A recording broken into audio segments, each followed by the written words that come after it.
Welcome to Memphis Sounds Lounge. This is a phenomenal time for us as we begin to introduce a lot of things that are going on, not just in Memphis, but all around the world.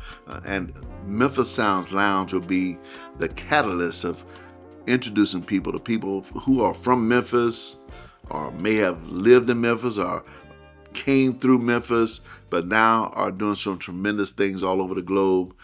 What we really want this to be is something that actually helps to boost business, the economic impact in the communities, but also to give people a positive outlook on the great things that are happening right here and right now.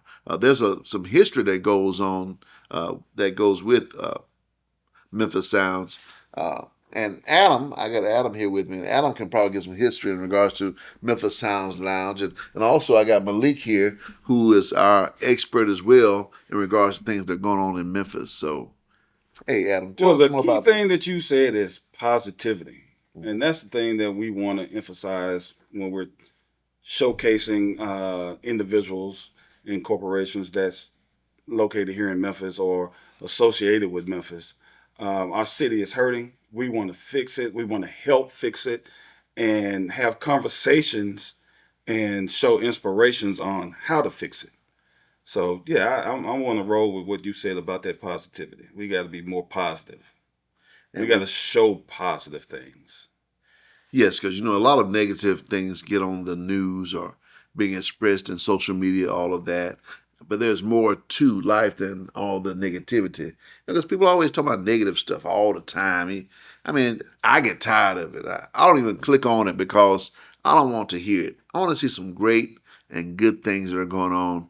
Just like when you see something on the news and talk about who shot who or some house is on fire. But then on the other side of town, or right next door to that, is someone who's helping to build a house. Or there's someone who's been beneficial to someone else in the community. How Or you feel doing a about it? co-op, or teaching people how to grow their own food. Right, right. There's a lot of things that's going on that we don't know about. There are giveaways that's trying to help people that a Yeah. lot of people don't know about, and at the end of the day, they still have like 100 bicycles still sitting there because people didn't know about the bicycle giveaway. Mm-hmm. Mm-hmm. We gotta put out better information. We gotta do better. Yeah, I agree.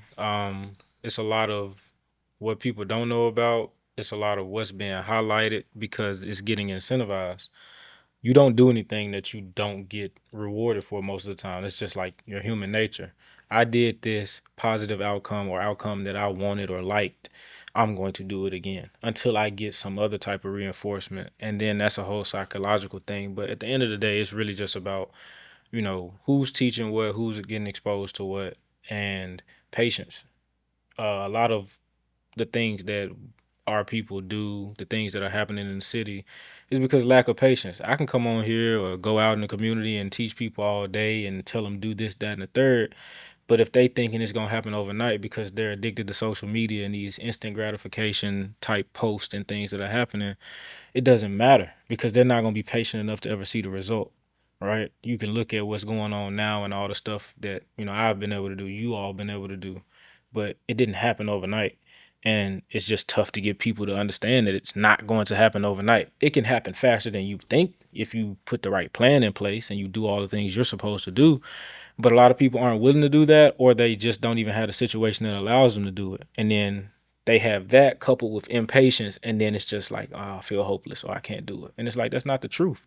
You just haven't extended your horizon in terms of your timeline long enough. Mm. And that's true. Because even when you look at entertainment, because with Memphis Sounds Lounge, we are going to have entertainment, or talking to people who are in the entertainment industry as well as other industries around the globe. But everyone in these industries, whether it's entertainment or in any other form of service or business, everyone begins with an end in mind.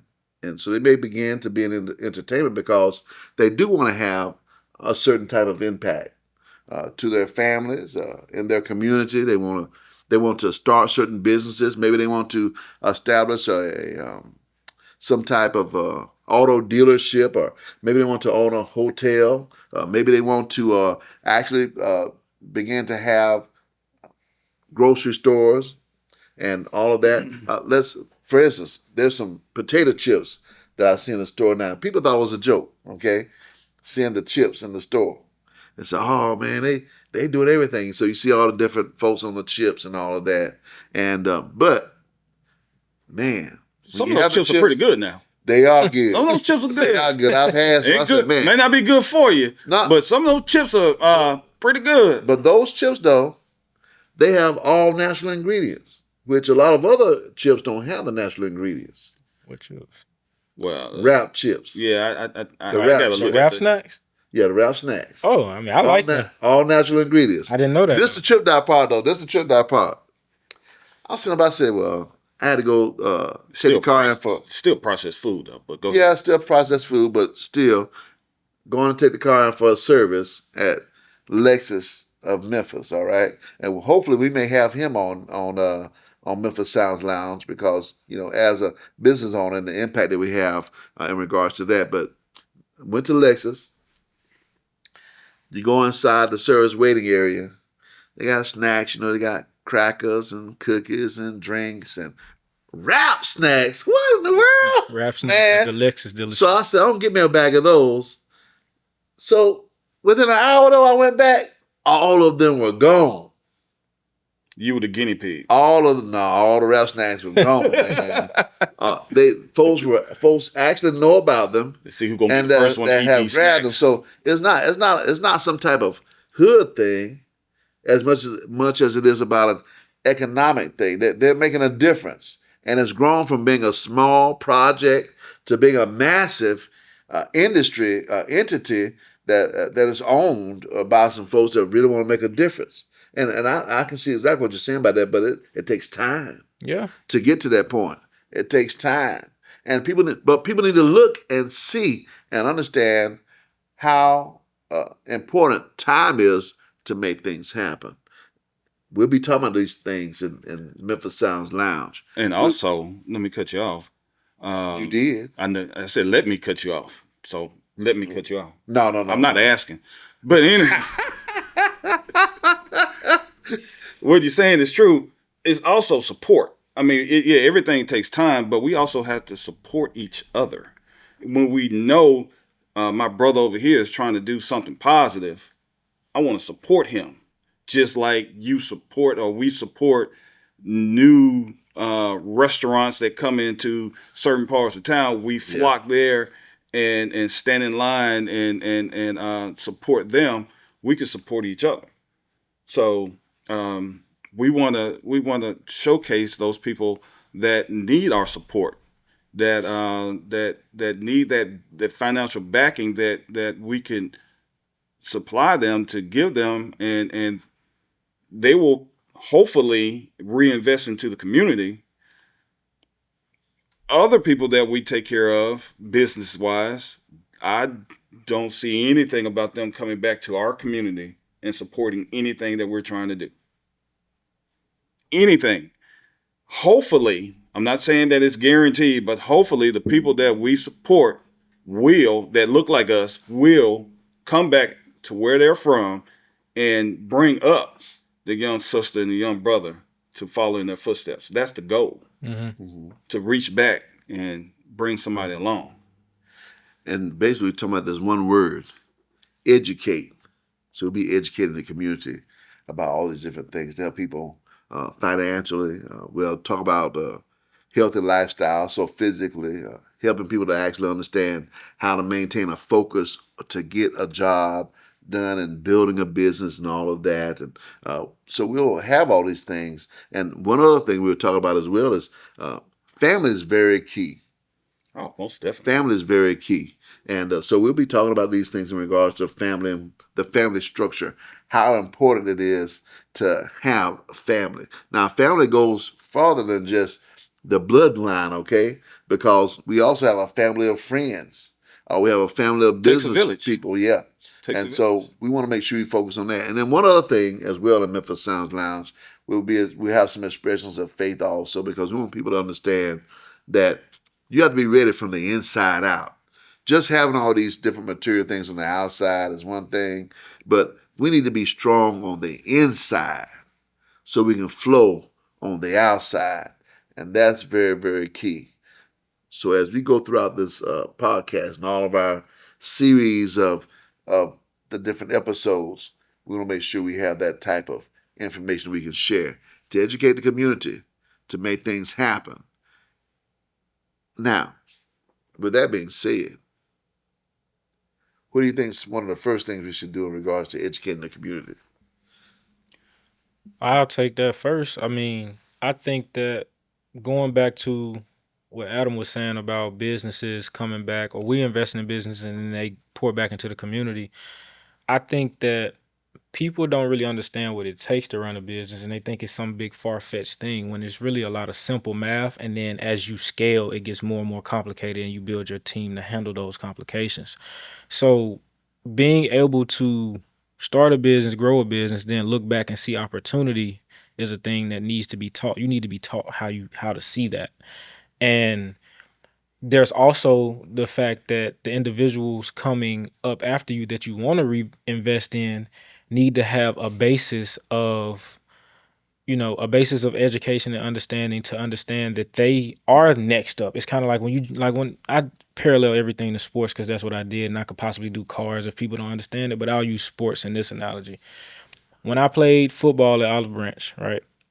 You come in 8th grade, cool, you top 8th grade, whatever. Go in 9th grade, young again. Same thing with college sports, but it was a little bit more like earn your keep at Olive Branch. College is just like we all trying to win. Again, you're trying to win in high school too, but it's still a little bit different. You come in 9th grade, if you're good, you might play JV and all that too, instead of just 9th grade. Mm-hmm. And then if you're really good, you probably get some reps in, varsity. But all through that time, you're behind somebody unless you take their spot. You're just that much better. You earn that. 9th grade, you look up to seniors. 10th grade, you still look up to seniors. 11th, 12th grade, it's like, all right, cool, you're that guy. And you go through that kind of tutelage. And, I'm glad that even down there, they're doing more like alumni stuff where they're coming back and doing alumni basketball games with people that I played with. So I'm seeing that on Instagram, even though I'm not, physically here all the time to be a part of that type of stuff. I like that because it just shows that same thing that you guys are talking about, coming back, pouring back into the community, coming back, reigniting, seeing where people are and being able to potentially, lift as we climb.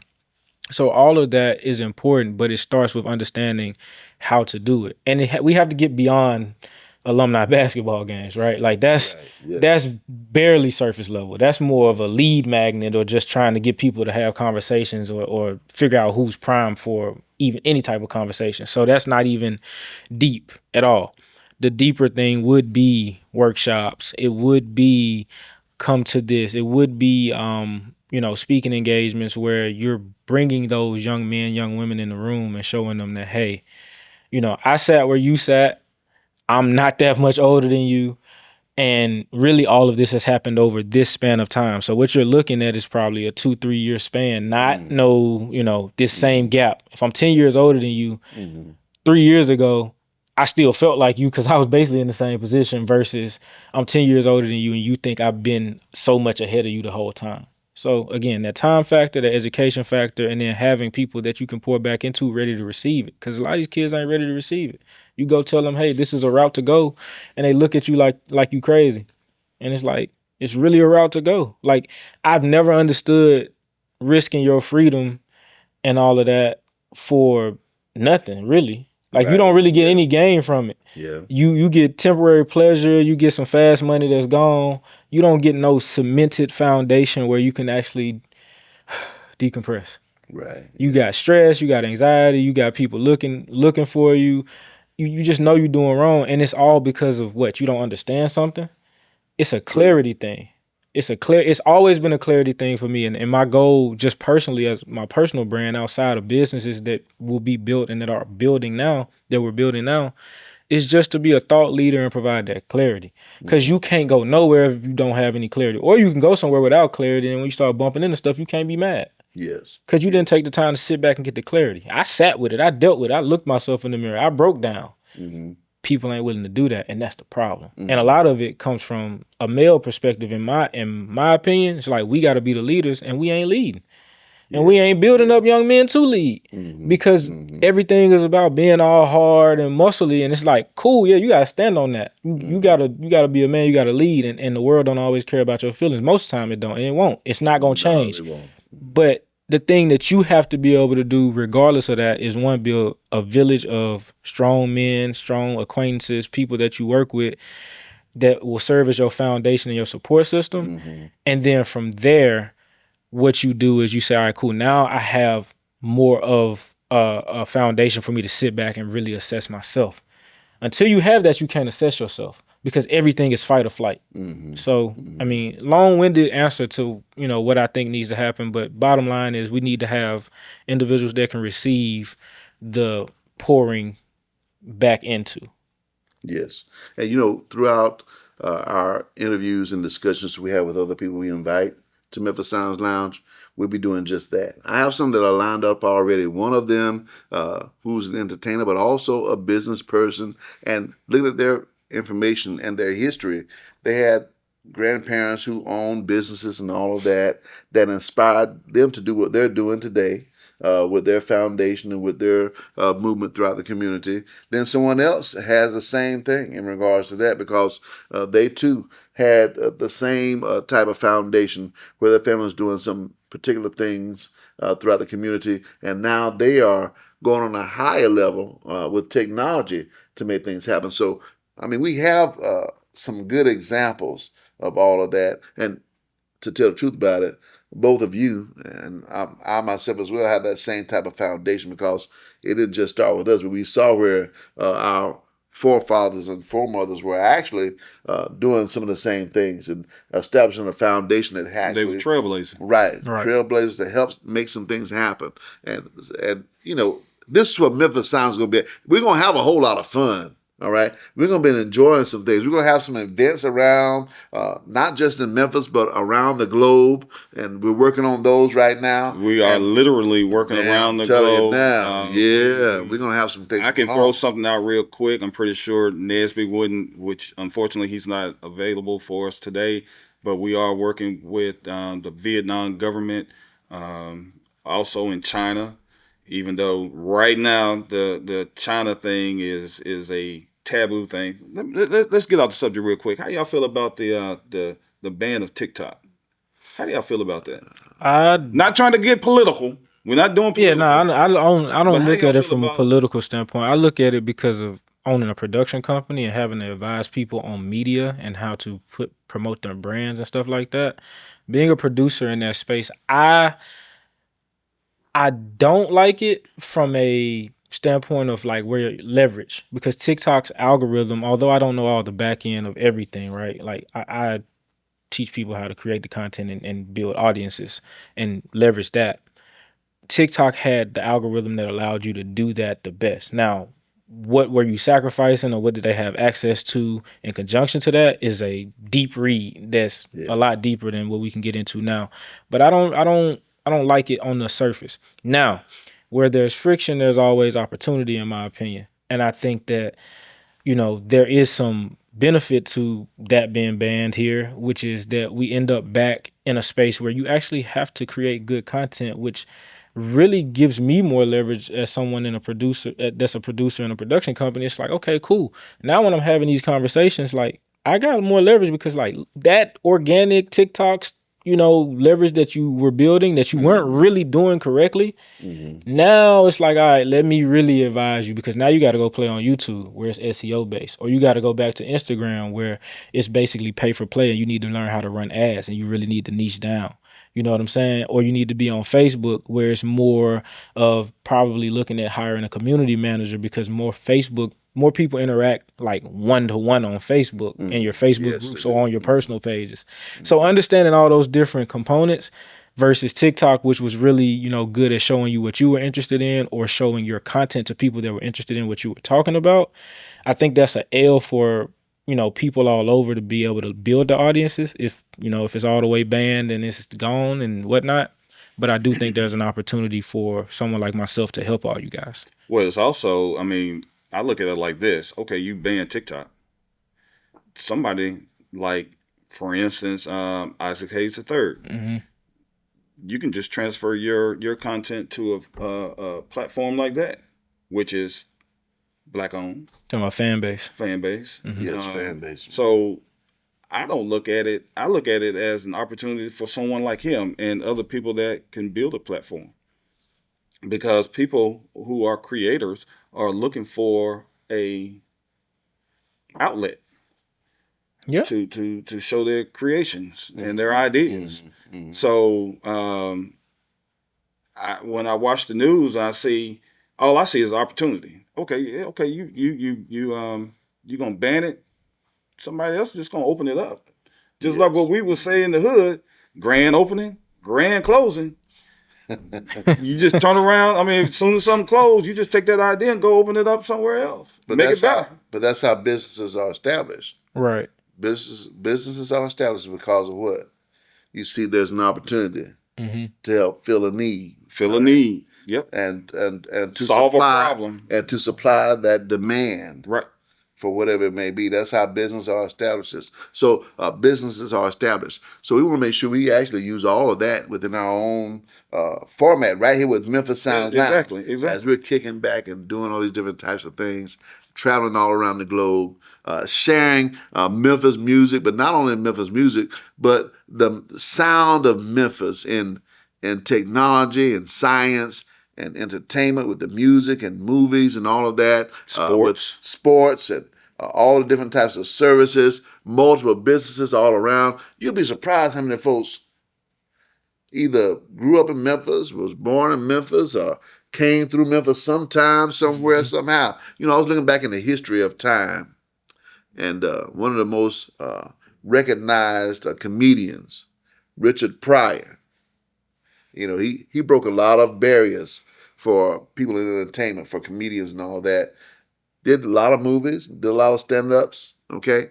But you know, his breakthrough started right here. He was one of the first ones at Stax Records. Really? Yeah, he was doing things right here at Stax Records. And a lot of people don't know that. All right. All right. Another one. I guess we're gonna have to go take that tour again, because the main thing I remember is that Cadillac. Yeah, that's nice with the gold rims and all that on there. Yeah, that's pretty nice. Took a couple pictures with that Cadillac. Yeah, it is pretty nice. I want to get in it. I said, no, I don't want to get in trouble though. I mean, it looks good. It's shining. What is it? Green, like an emerald green, trimmed in gold. Have you seen the picture? And I've seen it, but I was young, so I ain't seen it in a long time. Oh, you got to go back. Yeah, I ain't been in a long time. I probably hadn't been since probably right before middle school, something like that. Oh, really? Grief. Wow. You 13 right now, so what you talking about? You act like that. Hey, look, I take it. I take it. I'm 29, and when I turn 30, I'm still 29, man. Yeah. Sheesh. Yeah. Time ain't slowing down. I did want to say something just to kind of close out that other point, though, about content, because I post a lot on LinkedIn and stuff like that. I try to get my thoughts out of my head. And one of the things that was relevant to this conversation is that content creation in business is not the final product. It's the thing that gets people to become aware, learn more, and understand the value of the business, service, and or product. So I think that's how we kind of got to look at anything. TikTok ban, fan base coming out, Instagram, YouTube, Facebook. Mm-hmm. If you're running it like a business, then there are certain measures that you take when you create and distribute this content to be able to get to the overall goal, which is maximizing profit if you're a for-profit, and if you're a not-for-profit, then maximizing efficiency and moving forward towards your mission. So understanding those things when it comes to the content you make is really important. And I think that's what people are missing when they look at TikTok, Instagram, or any of these platforms. They're just creating to create, and it's fun, and that's fine. But if you're using it for business, it has to serve that other goal in terms of, you know, whatever you're creating and the message you want to put out for that brand. So, well, see, with that being such a vast platform to where a lot of people can make a lot of money there, I think one of the important things that we ought to do, or we should do, or someone should do, is to educate the people here in Memphis we have a lot of different kind of creators here, from Very artistic, true. like the artists that created the art on the walls, to people that can sing, tell a story. My guy Chad Rose, they're actors that put out several different plays that can show their work on those particular sites. Um, there's a lot of different things that these guys can do, that people can do, that don't know how to do it, that don't know anything about fan base, how they could reap the benefits of their beautiful mind. I think we need to, or at least help people understand that, and that's why we're doing this. Yeah. And I'm Without a willing doubt. to, yeah, I'm definitely willing to be a part of that from a production standpoint, and also, I mean, fitness standpoint as well, since that was the first business. Um, I think that it's about affordability too, and maximizing that. Because again, if I'm doing it under a business umbrella, it has to make sense from an operation standpoint, because I don't work alone, and I want to make sure that we can keep the doors open ourselves. Right. So when I think about it, it's like I try to pair a couple different things between, the fitness and the production space, and maybe it looks like group classes or a group retainer, rather than just an individual paying all this money outright, or doing financing options, which we have the options to do for certain things. So trying to figure out what makes the most sense, and getting around the right people to collaborate and build up whatever the event or program or strategy is. I'm definitely open to that, because a couple things popped in my head that could be potentially both lucrative and way more beneficial than lucrative to the people that come and participate. Yes, and one of those things about Memphis Sounds Lounge is we'll be all about Memphis, but all about some other places as well. So we will help in regards to tourism and people visiting, and people actually establishing their businesses right here in Memphis and all other places also. We're going to be really looking at all of that. We want to be impactful, not just on the mic talking and talking, but we want to be walking the walk as well, Well, making some things happen. when you talk about that, back in the day, Memphis Sounds was like the golf course for certain people. There was some business deals done at Memphis Sounds. There was a lot of different class of people that was there that had conversations like what we're having right now. In between Ricky Strickland and the Eye to Eye band performing, some Willie Hutch and all that, and everybody dancing. But in between all that, yeah. there were some serious conversations Very on true. how we can make changes in this city. It wasn't just the club, it wasn't just the lounge, it wasn't just the dancing and the drinks. Even though there was some good food and some good drinks back in the day, but it was more than just dressing up and dancing and listening to some music. There was a lot of positive things going on there, to where there was some business deals. There was a lot of different business deals done at Memphis Sounds. Yes. And we're going to continue that tradition here.